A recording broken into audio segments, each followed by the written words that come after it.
if there's something in your heart, something in your soul that you should do or that you want to do, and it scares you, go ahead and do it.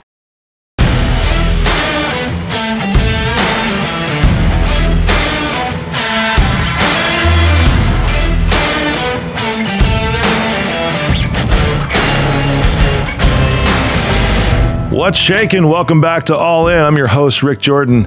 And today we're going to be talking about a lot of sustainable excellence. When you get to that peak and how you continue to stay at that peak is going to be one of the things we're talking about, but even the journey to that. And I know that that's the thing, right? You always want to get there, but then you want to stay there because who cares if you're just a flash in the pan? What's the big deal if you're just a flash in the pan? My guest today is amazing, and you're going to want to share this out with 3 people. I'm asking you to share this out with 3 people because we don't promote, take sponsors, anything. We depend on you. I depend on you to be part of this army to bring a lot of truth to the world. Because today my guest has been, you ready for this? This is amazing.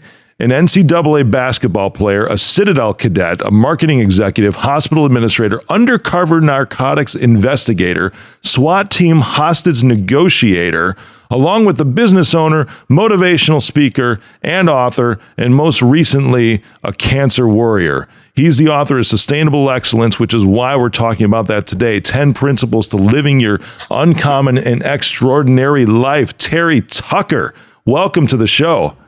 Thank you, Rick. I appreciate it. I'm looking forward to talking to you today. Man, I'm excited because with everything that you've done, and this is the theme, right? Sustainable excellence. Because there's no way that you can stay a good NCAA basketball player or a marketing executive or a SWAT team hostage negotiator unless you're always at that peak level.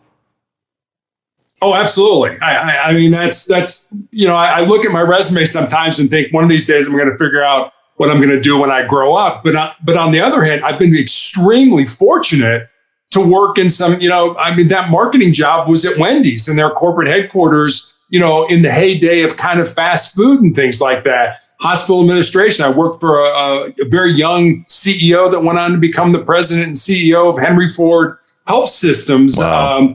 My basketball coaches in college were, guys that were my coach, the head coach is the only person to coach 3 NCAA Division I schools and be the athletic director of those schools. So I've been very fortunate in the people that I've been able to surround myself with. That's incredible, man. And when you're talking, you were the market. I immediately thought, what was it? Where's the beef or something like that? Yeah, Clara Peller. Where's the beef? Exactly. That's when you were with Wendy's? That's when I was with Wendy's, yeah. That's awesome, man. Oh, my goodness. I remember those commercials, man, back when, watching TV was a thing. Now it's streaming and this is a squirrel to chase, but it's interesting because I think I'm still paying less than cable. I just don't have the annoying commercials now, even though I have like 18 different streaming services, between Netflix, Disney Plus, HBO, all the things that are out there.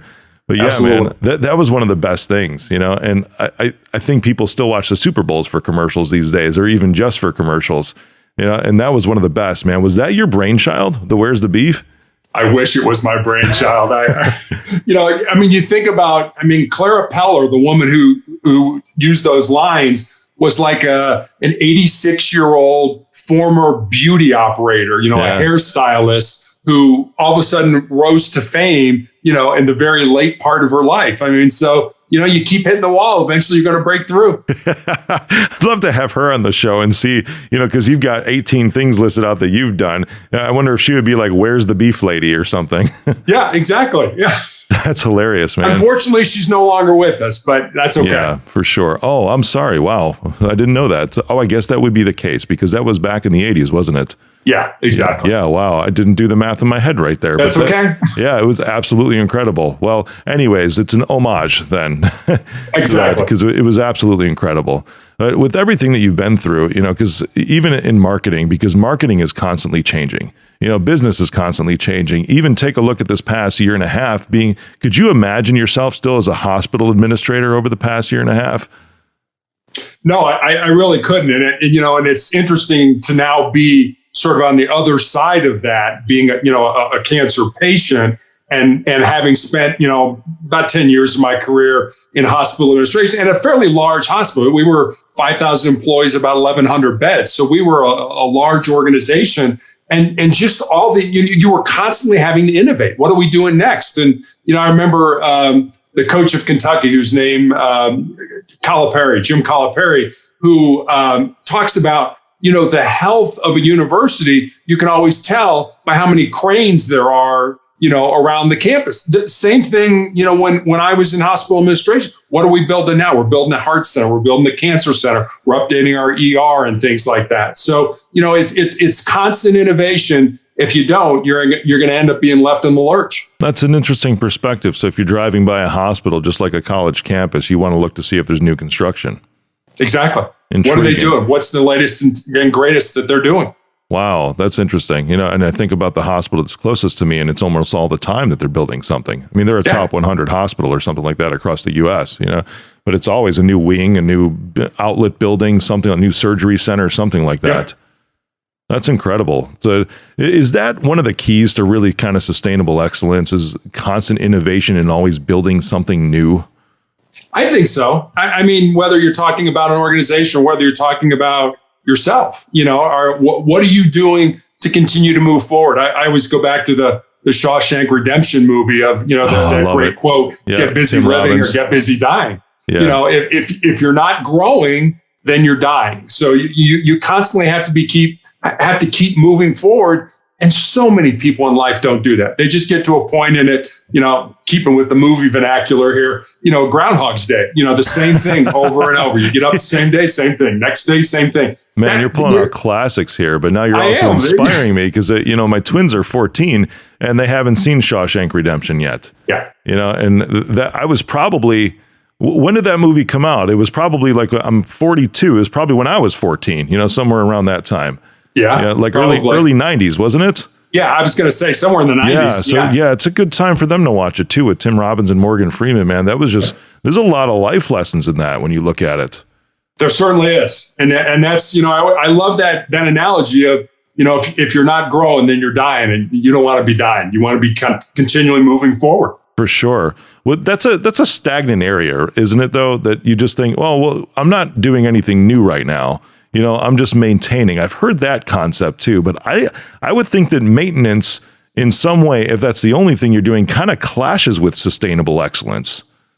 Yeah, it does. I mean, if you're just maintaining, if you think about our brains, our brains are hardwired to avoid pain and discomfort and to seek pleasure. So to the brain, the status quo is good. Don't mess with it. Don't leave it the way it is. Don't try anything new. But the only way we're going to grow, the only way we're going to get better is if we step outside that comfort zone. But as soon as you do that, your brain is going to start attacking you. I mean, Rick, it'd be like if you get up this morning and said, you know what, I think I'm going to go skydiving. The first thing, your brain would kick in and would be like, wait a minute, Rick. Hey, the parachute may not open, or the plane might crash, or all these kind of things that your brain will put into your mind to prevent you from doing that. But again, the only way you're going to grow, the only way you're going to get better is if you step outside that comfort zone. And I always tell people, you need to do one thing every single day that makes you uncomfortable, that makes you nervous, that potentially could be embarrassing for you. Because if you do that, when the really big things in life come around, you're going to be able to handle those. You're going to have the attitude. You're going to have everything you need inside you to make sure that you conquer whatever's in front of you. That's interesting, because I think back in my life, and I can't really think of any scenario to where I've been comfortable where I'm at. And is there a place, and this is a deep question for you, is there a place where you can go too far in constantly trying to reinvent and innovate yourself? Is there a threshold there to where it crosses to being unhealthy? That's a great question. I've never thought about it that way. I'm sure there probably is. We always talk about, pushing the limits and things like that. But we're human beings. There's a point in time where your body just can't do anymore, whether it's age or disease or whatever that is. But that is so far down the road. I recall a study I read about back in the 1950s that was done at Johns Hopkins, where a professor took rats and he put them in a tank of water that was over their head. And he wanted to see how long they could tread water. And so he puts them all in the water, and the average rat was about 15 minutes. And just as the rats were getting ready to drown, he reached in, pulled them out, dried them off, and let them rest for a while, and then put them back in that same tank of water. And the second time around, on average, the rats treaded water for 60 hours. Wow. Think about that. 15 minutes the first time. This is the best I can do. Now I'm going to drown. Second time, 60 hours, which tells me two things. One, the power of hope in our lives, that we always have to be hoping for something better, that there's always something on the other side of whatever pain we're going through. And two, how much more our bodies can give to ourselves than we ever thought that they could do. You know, the Navy SEALs talk about their 40% rule, which kind of dovetails with this story that, you know, if you're at the end of your rope, you can't do another push-up or run another lap or, you know, or swim another mile. You're only at 40% of your maximum, and you still have 60% left to give to yourself. So if you ever get to that point where you think, oh, I can't go on, trust me, your body can do a whole lot more than you think it can. Man, that's incredible. That's just encouraging too, because you think about those individuals who may be feeling like they're up against a wall, you know, almost like there's no way out, but they've already had, you know, maybe even just super recently, just an experience to where it almost broke them, like that rat, right? To where they've almost broken, but then all of a sudden they get past that scenario, you know, to where they felt like they would have lost their mind or lost, you know, maybe even physical harm or something like that, you know, drowning, just like the rats. And then it comes to the point to where it's like that one moment is over. And it's like, wow, I survived that. That means that whatever I have to do now, I sure as hell am going to get through that. It doesn't matter the amount of time or endurance that it can take because I just survived something pretty horrible. Right. Yeah, exactly. And that's, you know, I've always said everything we need to be successful in life is already inside us. We just need to find it, pull it out, and use it to our advantage. And so I'm amazed. I mean, I've had a 9-year battle with cancer where I've had my foot amputated, and last year I had my leg amputated. And, you know, I had a nurse recently ask me, you know, what was that like? And you know, and it was terrible. I mean, I'm not going to sit here and tell you it was great. But I recall back to, and I believe it was, again, we'll go back to the 90s. Let's go a little nostalgia again. You know, back to the 90s when Jim Valvano, the coach of North Carolina State, won that award at the ESPYs, the ESPN Entertainment Awards, for courage as he was dying with cancer. And I remember him saying, you know, cancer can take all my physical faculties, but cancer can't touch my mind, it can't touch my heart, and it can't touch my soul.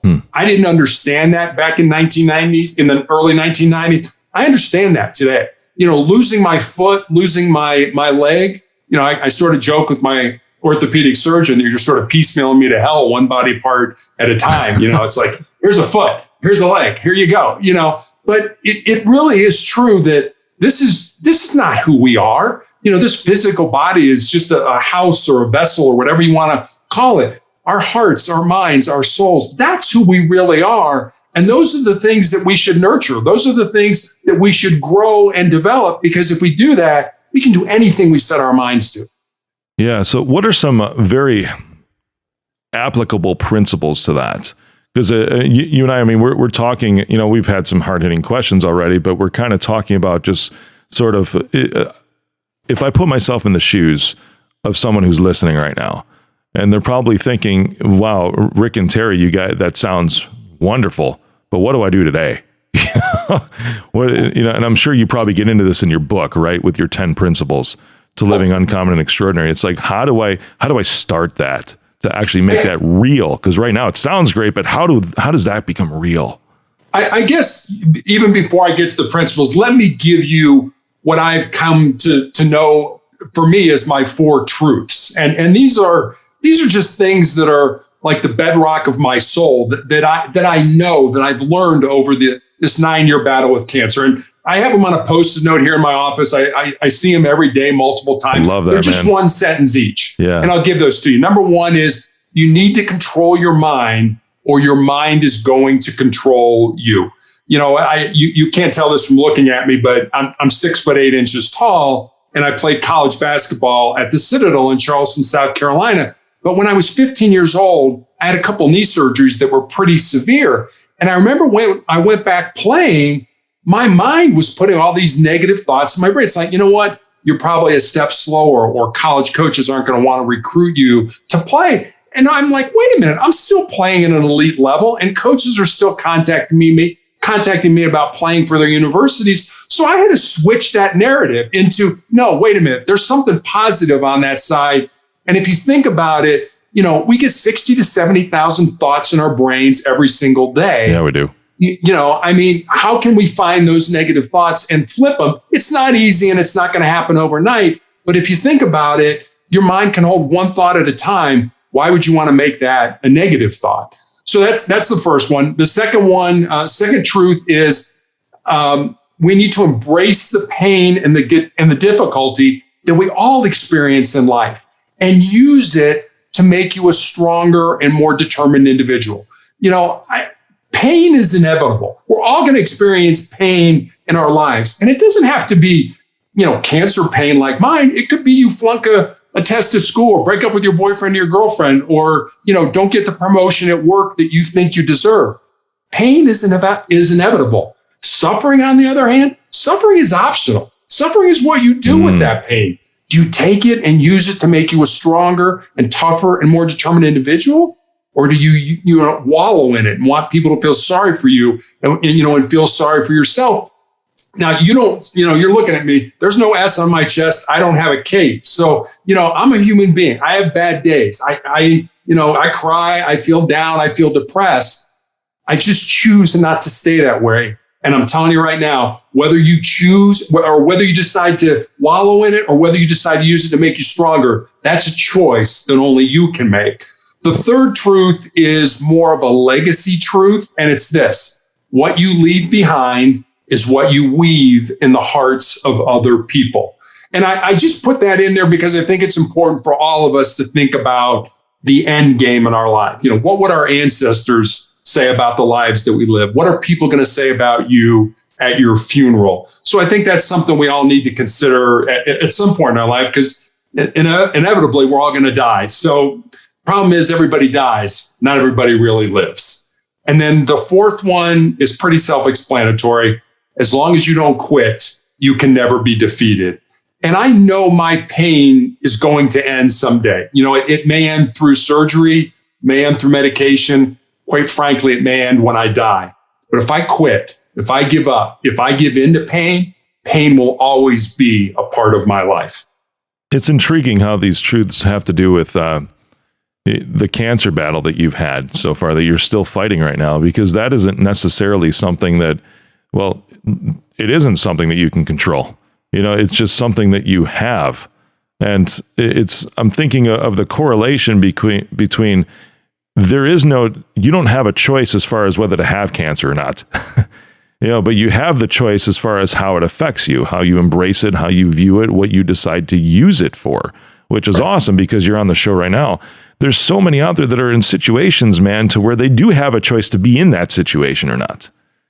And I compare that. How do you look at that? Because you're sitting here and, dude, I commend you, because the truths you're just saying, I may have cancer, but mentally, emotionally, spiritually, I'm not going to let it beat me. I'm embracing it. You can't. Yeah. I just won't let it. And, I've got these, we talking about the book, and I've got these 10 principles. It's always great for me as an author, because when somebody reads the book, there's always one principle that kind of jumps out at them. This is the one that resonates with me. And the one that I like, the one that I sort of gravitate to is this. And each principle is a chapter. And it's this: most people think with their fears and their insecurities instead of using their minds. I know I've done that in my life. I know I've wanted to do something, and it's like, ooh, this is a little scary, or what are people going to say about me? Or I may embarrass myself if I do that, and then I don't do it. But your mind is saying, no, you should do that. That's a good thing for you. That would be something positive that you can do and you should do. And I just, I think we all do that from time to time. And I always tell when I talk to young people, I always say, if there's something in your heart, something in your soul that you should do or that you want to do, and it scares you, go ahead and do it. Because at the end of your life, the things you're going to regret are not going to be the things you did. They're going to be the things you didn't do. And by then it's going to be too late to go back and do them. That's incredible, man. Because if I look at those that have a choice, and I'm curious on what you would have to say for those that have a choice to stay in their situation or change their situation, if it's a job, if it's a relationship, if it's a basketball scenario that they have or anything, a career choice, whatever. And it's almost, and this is just like straight truth right now, because again, you don't have choice for the cancer that you have, but it's almost like if that person is making a choice to stay in that situation, then they're almost saying, hey, like, I want cancer, chop off my leg. Whereas you are choosing, even in the midst of not having a choice, dude, you are choosing to live, which is absolutely incredible versus somebody else that doesn't have that situation where they do have the choice and yet they're still choosing to die. It's an interesting comparison here, because I love how you are saying, you know what, who cares about this thing that I didn't have control over? You're still going through life and you're using it now, man, to help inspire other people. Your heart is incredible. I mean, it's like I see you and almost see into you right now too. And just see like this thing that's like big and red and pounding hard, man, because you want to see, it sounds like a passion of yours as young people too, is it? It is. I spend a lot of time, I used to before COVID, talking with young people and things like that. And we get into all kinds of issues with, body image and suicide and bullying and, all the ugly parts of it. But there's a Native American Blackfoot proverb that I heard years ago that I love that I'd like to pass on to you and your audience. And it goes like this. When you were born, you cried and the world rejoiced. Live your life. And this is the important part. Live your life. It's kind of like what you're saying. Live your life in such a way so that when you die, the world cries and you rejoice. That's what I want for me. That's what I want for my life. Death is not so scary for me because I found my purpose in life and I lived it. And, again, we talk a lot about, your purpose is your job. Well, your purpose doesn't have to be your job. Your job could be over here. It's what you do to pay the bills, but your purpose is to write or to paint or to volunteer or whatever your purpose in life is. But it's important that you search for that purpose with an open heart. Because I think if you do, eventually you're going to find it. And when you do, you're going to be so much more fulfilled. For sure, man. I love your approach on these things. There's so much that applies to this too with what you've done. I almost feel like we might need a second episode at some point to talk about the undercover narcotics investigator and SWAT team hostage negotiator too. Those young people, and if we want to call them young people, my favorite age demographic is ages 18 to 24. Right in there. And I've always looked at it this way because it's almost like when you're teen still, you still have rules and laws that are imposed upon you by society, not to mention that you're still living with your parents. 99.99% of kids in that age are still living with their parents or a guardian, whatever it is. And they still have this societal checks and balances system that exists. But then you get to where you're 18 and all of a sudden you graduate from high school and you're expected to figure out the rest of your whole life in a matter of about 3 months and make all these choices and decisions to where you're setting up the next 50 years of what you're going to do. And I've always said, who cares? Slow down, live a little bit, because these choices in life, they're hard choices, and listen to guys like Terry right here, because dude, you've been through a lot of stuff, man. And there's some amazing choices that you've made and probably some mistakes along the way, I would venture to say. Otherwise you wouldn't be the guy that you are today. But I love this age group because there's so much pressure that's put on this age group, and there's so much that society expects them to figure out pretty much overnight. What do you say to them, with these pressures that they have? Yeah, believe it or not, I know I'm old, but I was that age at one time. And, I remember, I went to, live with my parents, and then here I go. I get a college scholarship to go from Chicago to Charleston, South Carolina to play basketball at the Citadel. Which at the time, you're from Chicago. I am from Chicago. That's right. At the time, the Citadel was an all-male military college. Yeah. And I mean, I had 3 knee surgeries in high school. Here I am, doing all this marching and all this kind of stuff. And eventually I got to the point where it was like, no, I'm done. Yeah. I'm going to quit. Yeah. I'd never quit anything in my life. I am literally walking over to the field house to tell the coaches I'm leaving. I'm giving up a full scholarship to college because I'm so in my head. And I thought, you know what? I'm going to stop at the student union to see if I got an email. And I had a 7-page handwritten letter from my father. Father had never written me a letter in my life, basically saying how, I take this letter and I go up literally to the nosebleed seats, in the field house. And I'm sitting there and I rip it open and I start reading. And my dad is, we're so proud of you. I love you. You've overcome all this knee surgeries, blah, blah, blah. And then he kind of hits me in the face. He's like, you've called home 7 times since you've been down there. And not once have you asked about how anybody at home is doing. Not your girlfriend, not your mom, not myself, your brothers, nobody. You are so in your head that you can't see the big picture here. You can do this. And literally, I'm up in the nosebleeds. I'm crying like a baby reading this letter. And, it's kind of like what you just said. Yeah. For the first time in my life, I had to make a decision. I could walk 50 feet down to the coach's office and quit, or I could dry my eyes and go back and try to, do the best I could for the next 4 years and graduate from college. And I was the first person in my family to go to college. So, there was so much more pressure put on there as well. And that was the first time in my life that I'm like, this is an adult decision and I have to make it. And back then there were no, let's take a gap year or something like that. It was bang, bang, right bang, into bang, it. bang. Yeah, right on. Yep. And so I just think kids today, again, it goes back to, there's a lot of pressure on you, but I'm telling you right now, you can handle that pressure if your priorities are in the right place. And, again, I always go back to what team sports taught me. Team sports taught me to be part of something bigger than myself. And, you knew if you didn't do your job, not only were you letting yourself down, you're letting your other teammates down, your coaches down, your fans down, your parents down. And if you think about it, the biggest team game we all play is this game of life. And, in this attitude of what's in it for me, that's the wrong thing to be asking. It's not about you. It's, about you gets us nowhere. Us together, we can do anything we set our minds to. I love that, brother. I'm with you on that. I played baseball for 9 years, and you bring it full circle back to Wendy's. My first job was McDonald's too. Talk about a team sport.